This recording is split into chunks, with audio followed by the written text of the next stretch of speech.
Hi, I'm Benjamin Studebaker. And I'm Aimee Terese, and this is What's Left.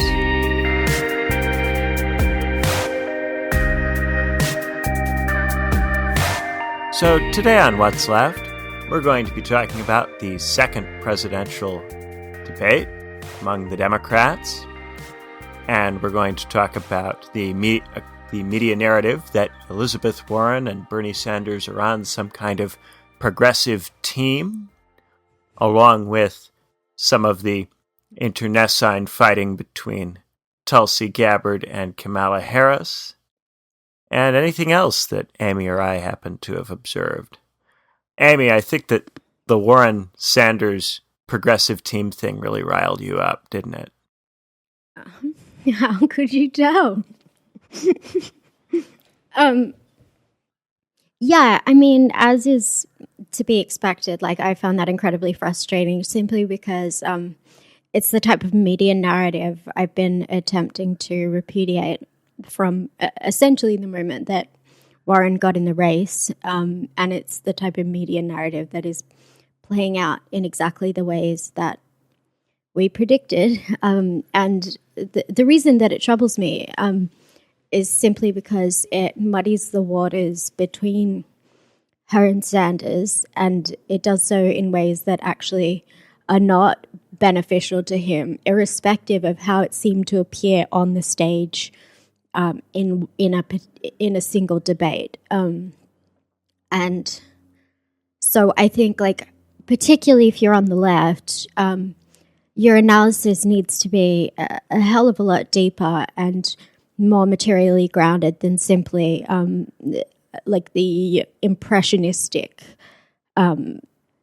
type critique that I think non-critique, the impressionistic response that we saw after the debate, right? So the mere fact that that rhetorical support from Warren sort of felt a certain way or seemed a certain way, I think a left analysis needs to dig beyond that sort of affective, sympathetic read and actually look at what's happening materially and whether putting them in the same basket is in fact beneficial, irrespective of how it may seem on the stage. Yeah, you can imagine from a kind of short-run point of view, you go, well, they're surrounded by Joe Biden clones, all of whom are going after Medicare for all, and there aren't very many of them, and there are a whole lot of Joe Biden clones, and isn't the whole point to just get through the night in decent enough shape to move ahead? But there's a long-range consequence here, which is when you obfuscate the differences between Sanders and Warren, it makes it easier for people in the press to portray Warren as just Sanders but more wonkish, or just Sanders but not an old white guy. And that in the medium to long term is very unhelpful. And I think it was if it was a strategy on the part of the campaign, it was a very short-term oriented strategy, which will have negative consequences in the medium to long term. Yes. And I think we did an episode prior to the first set of debates about the fact that it's very, very clear that throughout the course of the campaign and throughout Warren's history in politics, she does not support Medicare for all. This is really clear. The evidence is out there. It remains. It's still not on her website. This is not, I think, something that is debatable beyond the simple rhetorical gesture she makes on a debate stage. And so I think there's two things that I sort of think are worth focusing on. So what I think is also helping muddy the waters is the fact that Warren is providing not actually rhetorical support for Medicare for all per se, but she's pushing back against Republican talking points. And whilst that's a necessary strategy or a necessary thing to do,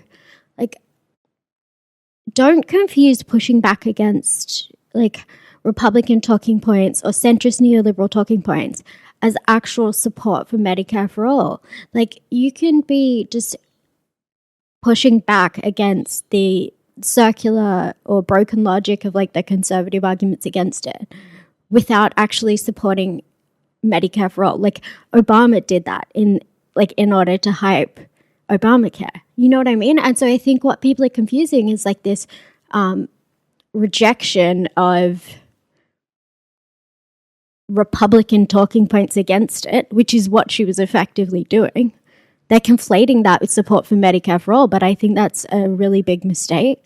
And I think on the campaign trail subsequent to that, Dave Weigel in particular from the Washington Post was reporting just a couple of days ago, like there are a number of questions being asked of Warren in a town hall in Iowa, I believe, but don't quote me on it, where there were a lot of really specific policy-related questions that people were asking about Medicare for all. And all that Warren was doing, as she's been doing throughout the campaign thus far, she was immediately pivoting to her talking points around Medicaid and the existing system. So she wasn't even mounting any kind of specific policy argument in favor of Medicare for all, and she also wasn't even mounting a defense of it in the abstract either. Right. There's still no Medicare for all proposal on the website, despite the fact that you and I have pointed it out. Many other people increasingly in the media are pointing it out. No Medicare for all plan on Warren's website, even though this is someone who is very happy to put all sorts of plans on the website that are unlikely to pass Congress. Medicare for all is a glaring oversight. And whenever she's asked for specific details, she tends to run away from questions and often will bring up other healthcare proposals that she has that are not Medicare for all that sound vaguely related, talk about defending Obamacare, claim there are many paths. I mean, we did an episode on this. And so her willingness to argue with the Joe Biden clones is not itself evidence of genuine commitment to the policy. In fact, it's part of her strategy. This is why it's so frustrating, because it's even more insidious. They're taking like the insidious part of her strategy and falling hook, line, and sinker for it. That's why it's so frustrating. Yeah, and this is the function, I think, of that group of Joe Biden clones, Hickenlooper and Delaney definitely. And Klobuchar. If you remember the last time we talked about the debate, I was like, what's the point of these guys? What's the point of these one percenters? And I think you said it was that they were out to get a job afterwards as a resume builder. Yeah, they're serving a particular function to just... It didn't feel right to me. And I think that the explanation is that they're there to make right-wing arguments against Sanders stuff and force Sanders to play defense constantly. And then what it also does is it enables this group of people who are positioning themselves as progressive to argue with those fake Republicans and thereby appear further left than they are. Yes, definitely. This is the whole thing of why they've got so many people in the race. Like, that was the whole purpose, was to muddy the waters. Because the moment that you have Sanders versus Biden, the stakes are very, very, very clear. And this is why when people sort of respond to me saying, no, Biden's the threat, it's Biden we need to respond to, it's like, right now the waters are so motherfucking messy that, like, dealing with Biden is actually a side note. Like, right now we need to make it, like, I firmly believe that, like, if you put Bernie up against Biden, it's just a no-brainer. Like, the stakes are really clear, and I think Bernie can win. But right now what's happening is the waters are being so substantively muddied, and the progressive support is being split between Sanders and Warren, which gives Biden, like, a minority that can still win. Like, even though he doesn't have a majority, he can still win. That's the function of it. And so, like, rather than getting distracted by, like, the 1,000,001 people in the race, or by being daft enough to, like, attack Biden now, I think you need to be doing, like, differentiating yourself from all of them and making very, very plain that actually what you have is a unique offering that none of them actually are. Like, I think he needs to be putting Warren in the same basket as Biden and arguing against all of them.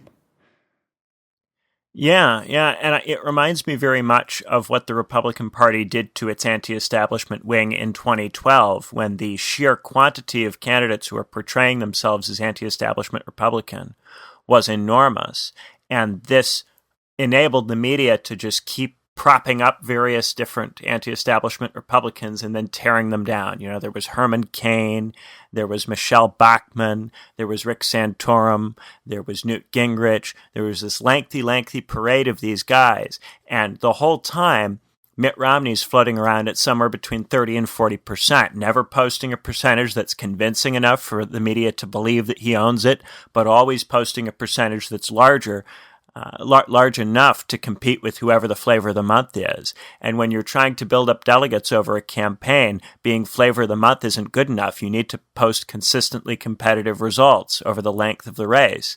And so even though nobody in the Republican Party had enthusiasm for Romney in 2012, he still gets the nomination. And I see the same kind of field appearing here. And at the same stage in the race, I remember early in that Republican race, the Republicans were all saying, oh, there's no way we're going to go with another conventional Republican. This is the cycle of the Tea Party. Look at how we've moved the party to the right. They were so excited. And they just weren't very strategic. They fought with each other. They picked on each other and ripped each other apart. And I have no doubt that most of those Republicans who were running in that lane were not really anti-establishment in any thick sense. I mean, Newt Gingrich was representative of the new Republican Party establishment since the 90s. He's positioning himself like he's anti-establishment. Rick Santorum was in Congress as a conventional Bush-era Republican. He was positioning himself like he was anti-establishment.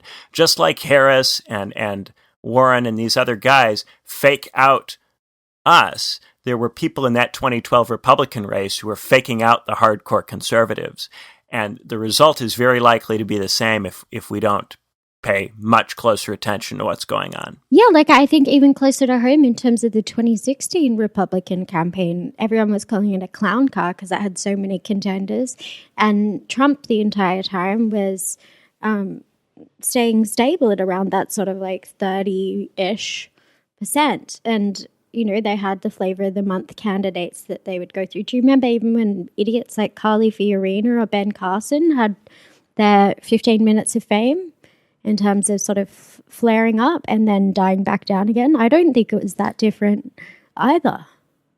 Yeah, and I think the way that Trump was able to avoid that fate in that primary was by positioning himself as hostile to the entire field, by deeming the entire field puppets and attacking the entire field. And yes, everybody in those debate halls booed him every time he did this, but he would just go, those are all the donors. And that had resonance for folks back home. And I think we've seen a little bit of it in the reaction to Marianne Williamson, who has just kind of attacked the whole field when she's been on the stage.